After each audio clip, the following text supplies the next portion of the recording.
Hakim-Hakim 18. Pada masa-masa itu tidak ada raja di antara orang Israel. Suku Dan sedang mencari milik pusaka untuk menetap karena sampai hari itu mereka belum juga mendapat bagian tanah pusaka di tengah-tengah suku Israel yang lain. Keturunan Dan mengutus 5 orang dari seluruh jumlah kaumnya. Semua adalah orang yang gagah berani yang berasal dari Zora dan Estaol untuk mengintai dan menyelidiki negeri itu. Mereka berkata kepadanya, "Pergilah, selidikilah negeri itu." Kemudian mereka tiba di pegunungan Efraim di dekat rumah Mika dan bermalam di sana. Ketika mereka dekat dengan seisi rumah Mika, mereka mengenali logat orang muda Lewi itu, lalu singgah di sana dan berkata kepadanya, "Siapakah yang telah membawamu kemari, dan apa yang engkau perbuat di tempat ini? Apakah yang telah membuatmu kemari?" Dan ia berkata kepada mereka, "Begini dan begitulah yang dilakukan Mika kepadaku. Ia mempekerjakan aku dan aku menjadi imamnya." Lalu berkatalah mereka kepadanya, "Tanyakanlah kiranya kepada Elohim, supaya kami mengetahui apakah perjalanan yang kami tempuh ini akan sukses." Berkatalah imam itu kepada mereka, "Pergilah dengan selamat. Perjalanan yang kamu tempuh itu dipandang baik oleh Yahweh." Kelima orang itu pergi dan sampailah mereka di Lais. Mereka melihat rakyat di sana berdiam dengan tentram, sesuai adat orang Sidon yang tenang dan percaya. Tidak seorang pun melakukan sesuatu yang memalukan di negeri yang memiliki ketertiban. Mereka berada jauh dari orang Sidon dan bergaul dengan siapapun juga. Lalu mereka kembali kepada saudara-saudara sesukunya di Zora dan Estaol. Dan saudara-saudaranya itu berkata kepada mereka, "Apa yang telah kamu lihat?" Mereka menjawab, "Bangkitlah, kita akan maju menyerang mereka, karena kami telah melihat negeri itu dan memang sangat baik. Masakan kamu tetap tinggal diam? Janganlah ragu untuk pergi memasuki dan menduduki negeri itu. Apabila kamu memasukinya, kamu akan mendapati rakyat yang hidup dengan tentram, dan negeri itu luas ke sebelah kiri dan ke sebelah kanan. Sebab itu, lihatlah, Elohim telah menyerahkannya ke dalam tanganmu, yakni tempat yang tidak kekurangan apapun yang ada di bumi ini."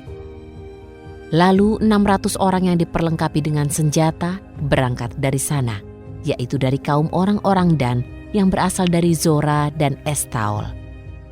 Mereka maju dan berkemah di Kiryat Yearim di Yehuda. Itulah sebabnya tempat itu disebut Mahane Dan hingga hari ini. Letaknya di belakang Kiryat Yearim. Dari sana mereka bergerak terus ke pegunungan Efraim dan sampai di rumah Mika. Lalu kelima orang yang pergi mengintai negeri Lais itu menjawab dan berkata kepada saudara-saudara mereka, "Adakah kamu mengetahui bahwa dalam rumah ini terdapat efod dan terafim dan patung pahatan dan patung tuangan?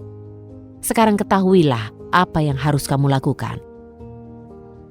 Kemudian mereka singgah di tempat itu dan sampai di rumah orang muda Lewi itu, di rumah Mika, dan menanyakan apakah ia selamat. Ke-600 orang dari keturunan Dan yang diperlengkapi dengan senjata itu berdiri di pintu gerbang yang terbuka. Dan kelima orang yang telah pergi mengintai negeri itu berjalan terus sampai ke dalam. Lalu mengambil patung pahatan dan efod dan terafim dan patung tuangan itu. Sementara imam itu berdiri di pintu gerbang bersama-sama dengan ke-600 orang yang diperlengkapi dengan senjata perang. Tetapi ketika mereka yang masuk ke dalam rumah Mika itu mengambil patung pahatan, efod, terafim dan patung tuangan, maka imam itu bertanya kepada mereka, "Apa yang kamu perbuat?" Namun jawab mereka kepadanya, "Diamlah, tutup mulutmu, ikutlah kami dan jadilah bapa dan imam bagi kami. Manakah yang lebih baik bagimu, menjadi imam untuk seisi rumah satu orang, atau menjadi imam untuk suatu suku dan kaum di antara orang Israel?" Lalu giranglah hati imam itu, dan ia mengambil efod dan terafim dan patung pahatan itu dan masuk ke tengah-tengah orang banyak itu. Kemudian mereka berbalik dan pergi dengan menempatkan anak-anak, ternak, dan barang-barang yang berharga di depan mereka. Ketika mereka telah berada jauh dari rumah Mika, maka orang-orang dari rumah-rumah yang dekat rumah Mika telah dikerahkan untuk mengejar keturunan Dan itu.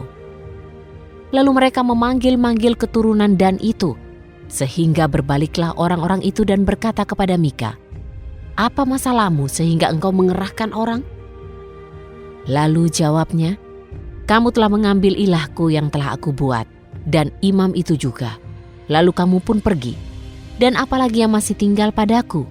Bagaimana kamu dapat berkata, apa masalahmu?" Lalu keturunan Dan berkata kepadanya, "Janganlah suaramu terdengar lagi di antara kami. Jika tidak, maka akan ada orang menyerangmu karena sakit hati. Bahkan engkau dan seisi rumahmu akan kehilangan nyawa." Lalu keturunan Dan melanjutkan perjalanannya, sedangkan Mika melihat bahwa mereka lebih kuat daripadanya.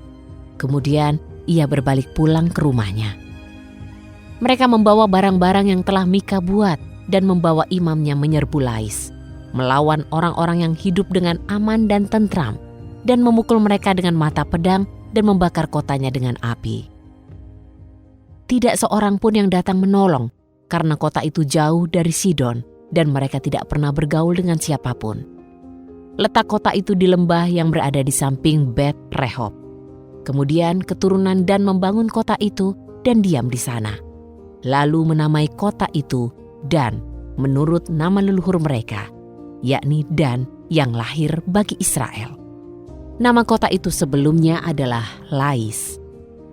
Lalu keturunan Dan mendirikan bagi mereka sendiri patung pahatan. Yonatan anak Gersom, anak Musa, bersama dengan anak-anaknya menjadi imam bagi suku Dan sampai pada hari direbutnya negeri itu.